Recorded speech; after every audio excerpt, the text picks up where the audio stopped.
اللہم صلی علی محمد وعلی آل محمد کما صلیت علی ابراہیم وعلی آل ابراہیم انک حمید مجید اللہم بارک علی محمد وعلی آل محمد کما بارکت علی ابراہیم وعلی آل ابراہیم انک حمید مجید۔ محترم سامعین، السلام علیکم ورحمۃ اللہ وبرکاتہ۔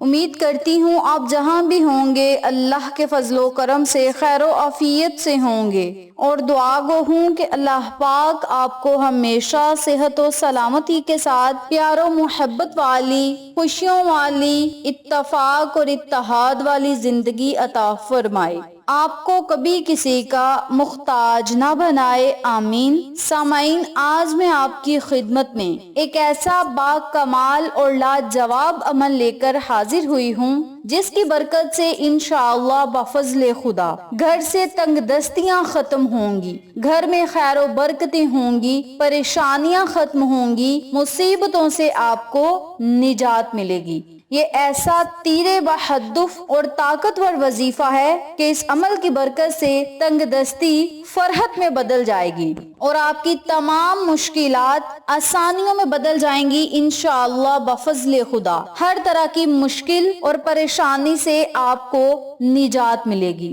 جب آپ نے اس عمل کو، اس وظیفے کو کرنا ہے تو آپ نے صرف اپنی پریشانی کو اپنے ذہن میں رکھنا ہے، مصیبت کو اپنے ذہن میں رکھنا ہے، یعنی کسی بھی قضائے حاجت کے لیے آپ اس عمل کو، اس وظیفے کو اگر کریں گے تو آپ نے اپنے مقصد کو، اپنی حاجت کو، اپنی خواہش کو، پریشانی کو، مشکل کو اپنے ذہن میں رکھنا ہے کہ فلاں مقصد میں کامیابی کے لیے، فلاں حاجت کے لیے، فلاں پریشانی کو ختم کرنے کے لیے، آسانیاں پیدا کرنے کے لیے مولا میں اس عمل کو کر رہا ہوں یا کر رہی ہوں، مجھے میرے مقصد میں کامیابی و کامرانی عطا فرما۔ اسی طریقے سے آپ نے نیت کر لینی ہے اور اس عمل کو آپ پورے دن میں جب آپ کا دل چاہے آپ کر سکتے ہیں۔ اس کے علاوہ اگر آپ اس وظیفے کو رات میں کرنا چاہتے ہیں تو آپ رات کو بھی اس عمل کو، اس وظیفے کو کر سکتے ہیں۔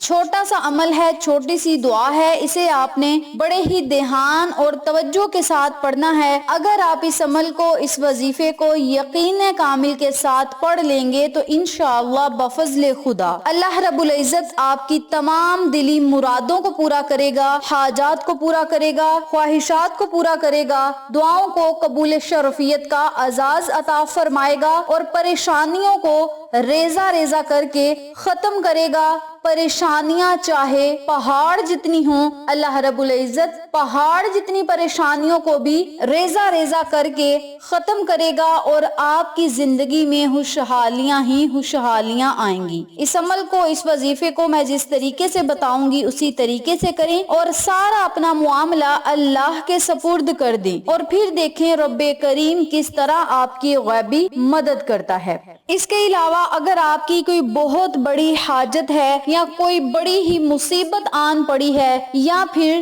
کوئی ایسا مسئلہ آن پڑا ہے جس کا حل ہونا بہت ہی ضروری ہے، اگر رات کو یہ حاجت آپ کو پیش آ گئی تو اس وظیفے کو رات کو کر کے سوئیں تو صبح ہونے تک اللہ رب العزت آپ کے تمام مسائل کو حل فرمائے گا، اور اگر صبح کو یہ وظیفہ کریں گے تو سورج ڈھلنے تک اللہ رب العزت آپ کو کامیابی و کامرانی عطا فرمائے گا۔ میری پیاری بہنوں اور میرے پیارے بھائیوں، جب آپ نے قرآنی کلمات پڑھ کے اللہ سے مدد چاہنی ہے اور پھر اپنا سارا معاملہ اللہ کے سپرد کر دینا ہے، پھر دیکھیں رب کریم کس طرح آپ کی غیبی مدد فرماتا ہے۔ میری پیاری بہنوں اور میرے پیارے بھائیوں، جب ہم اپنے رب سے مدد طلب کرتے ہیں تو اللہ رب العزت ہمیں تنہا نہیں چھوڑتا، وہ چرند پرند کو تنہا نہیں چھوڑتا۔ ہم تو پھر انسان ہیں، ہمیں کیسے وہ پریشانی میں اکیلے چھوڑ سکتا ہے؟ بس ہمیں چاہیے پریشانی میں اپنے خالق حقیقی کو، مالک حقیقی کو یاد کریں اور پھر دیکھیں مسئلے کیسے ختم ہوتے ہیں۔ وقت کی نزاکت کو مد نظر رکھتے ہوئے ہم اپنے مقصد کی طرف چلتے ہیں۔ وظیفہ ذکر کرنے سے پہلے میری آپ سے دلی التماس ہے کہ ویڈیو کو آخر تک ضرور دیکھیے گا، اور جن لوگوں نے ابھی تک میرے چینل اقصیٰ اسلامک ایجوکیشن کو سبسکرائب نہیں کیا وہ نیچے موجود لال رنگ کے بٹن کو دبا دیں اور ساتھ موجود گھنٹی کے بٹن کو دبا دیں تاکہ میری ہر نئی آنے والی ویڈیو کی اپڈیٹ آپ تک بآسانی پہنچ سکے۔ جزاک اللہ۔ اسی کے ساتھ میری آپ سے گزارش ہے کہ میرے چینل پہ آپ کو جتنے بھی چینلز کا شارٹ آؤٹ دیا جائے ان چینلز پہ جائیں، سبسکرائب کریں، لائک اینڈ شیئر کریں، ہمیں سپورٹ کریں۔ آپ لوگوں کی سپورٹ ہماری کامیابی کا ذریعہ بنے گی۔ اب میں آپ کو عمل بتانے لگی ہوں، توجہ سے ملاحظہ فرمائیں۔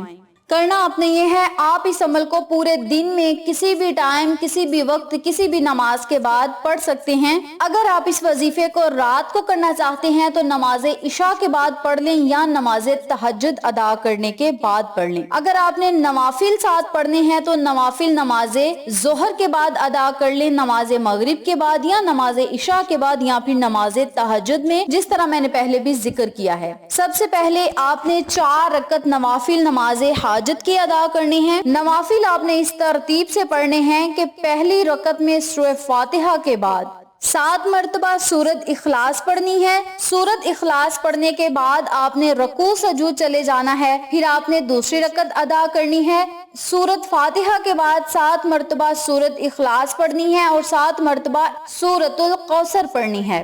جب آپ 7 مرتبہ ان دونوں سورتوں کو پڑھ لیں پھر آپ نے رکوع سجود چلے جانا ہے، اور تیسری رکعت جب آپ نے ادا کرنی ہے تو سورۃ فاتحہ کے بعد 3 مرتبہ سورۃ اخلاص پڑھنی ہے، 3 مرتبہ سورۃ الکوثر پڑھنی ہے، اور 7 مرتبہ آپ نے یہ چھوٹی سی آیت مبارکہ پڑھنی ہے۔ جن کو یہ آیت مبارکہ نہیں آتی وہ 7 مرتبہ سورۃ اخلاص پڑھ لیں۔ ربی انی مسنی الضر وانت ارحم الراحمین، ربی انی مسنی الضر وانت ارحم الراحمین۔ ان کلمات کو آپ نے 7 مرتبہ پڑھنا ہے۔ جن لوگوں کو یہ آیت مبارکہ نہ پڑھنی آئے وہ 7 مرتبہ سورۃ اخلاص پڑھ لیں، پھر آپ نے چوتھی رکعت ادا کرنی ہے سورۃ فاتحہ کے بعد 3 مرتبہ سورۃ اخلاص اور 31 مرتبہ لا الہ الا انت سبحانک انی کنت من الظالمین کا آپ نے ورد کرنا ہے۔ اگر آپ کو ان آیت مبارکہ میں سے کوئی آیت نہیں پڑھنی آتی تو آپ 4 رکعت نوافل میں 11 مرتبہ سورۃ اخلاص بھی پڑھ سکتے ہیں اور 7 مرتبہ سورۃ کوثر پڑھ سکتے ہیں۔ اگر آپ کو یہ مشکل لگے تو جو طریقہ میں نے آپ کو بتایا ہے اسی طریقے سے پڑھیں، انشاءاللہ میرے رب نے چاہا تو یہ 4 رکعت نوافل نماز حاجت کے آپ کی تمام حاجات کو پورا کریں گے۔ کروڑوں کے حساب سے بھی اگر آپ کی حاجات ہوں گی تو پوری ہوں گی، دعائیں قبول ہوں گی، مقاصد میں آپ کو کامیابی ملے گی۔ جب آپ نے 4 رکعت نوافل ادا کر لینے ہیں تو اسی جگہ بیٹھ کر 100 مرتبہ لا الہ الا انت سبحانک انی کنت من الظالمین کا آپ نے ورد کرنا ہے۔ جب 100 مرتبہ آپ ان کلمات کو پڑھ لیں تو پھر 100 مرتبہ ہی آپ نے افوض امری الا اللہ ان اللہ بصیر بالعباد، افوض امری الا اللہ ان اللہ بصیر بالعباد، افوض امری الا اللہ ان اللہ بصیر بالعباد۔ ان کلمات کو آپ نے 100 مرتبہ پڑھنا ہے، یعنی 4 رکعت نوافل کے بعد آپ نے 2 تسبیحات ان کلمات کی پڑھنی ہے۔ 100 مرتبہ لا الہ الا انت سبحانک انی کنت من الظالمین کا آپ نے ورد کرنا ہے، اور 100 مرتبہ ہی آپ نے افوض امری الا اللہ ان اللہ بصیر بالعباد کا ورد کرنا ہے، اور پھر آپ نے اللہ رب العزت کی بارگاہ میں اپنے خالی ہاتھوں کو اٹھانا ہے، 7 مرتبہ درود پڑھنا ہے۔ درود پڑھنے کے بعد آپ نے اللہ رب العزت سے رو رو کر گڑ گڑا کر اپنی حاجت کے لیے، خواہش کے لیے دعائیں مانگنی ہیں، ندامت کے آنسو بہانے ہیں۔ جب دعا مانگ لینی ہے تو آپ نے اپنا معاملہ اللہ پہ چھوڑ دینا ہے۔ رب کریم بہترین فیصلے کرنے والا ہے، پریشانیاں ختم کرنے والا ہے اور اندھیروں سے نکالنے والا ہے اور روشنیاں عطا کرنے والا ہے۔ تو جب آپ نے ان کلمات کو پڑھ کے دعا مانگ لینی ہے، اول آخر درود پڑھ لیں، سب کچھ اللہ پہ چھوڑ دیں اور اپنی تقدیر اور نصیب کو بدلتا ہوا خود اپنی آنکھوں سے دیکھیں۔ اس وظیفے کے آپ کو 9 سے 10 فائدے ہوں گے۔ رزق کی کمی ختم ہوگی، کاروبار میں خیر و برکت ہوگی، دولت میں اضافہ ہوگا، پریشانیاں ختم ہوں گی، مصیبتیں ختم ہوں گی، ہر مقصد میں کامیابی ملے گی، دعائیں قبول ہوں گی، دلی حاجات پوری ہوں گی، مرادیں پوری ہوں گی، کروڑوں کے حساب سے آپ کی دعاؤں کو قبول شرفیت کا اعزاز ملے گا، اور اللہ رب العزت آپ کے حق میں جو فیصلہ بھی کرے گا وہ آپ کے لیے بہتر سے بہترین ہوگا۔ اس عمل کو، اس وظیفے کو جس طریقے سے بتایا ہے اسی طریقے سے کریں، اللہ کی رحمتوں، برکتوں، نعمتوں سے مالا مال ہوں۔ ویڈیو اچھی لگے تو لائک کریں، شیئر کریں، چینل کو سبسکرائب کریں اور ساتھ موجود بیل آئیکن کو دبا کے آل نوٹیفیکیشن پہ کلک کریں تاکہ میری ہر نئی آنے والی ویڈیو کی اپڈیٹ آپ تک بآسانی پہنچ سکے۔ انشاءاللہ پھر کسی نئے وظیفے یا اچھی معلومات کے ساتھ آپ کی خدمت میں حاضر ہوں گے۔ تب تک کے لیے اللہ نگہبان۔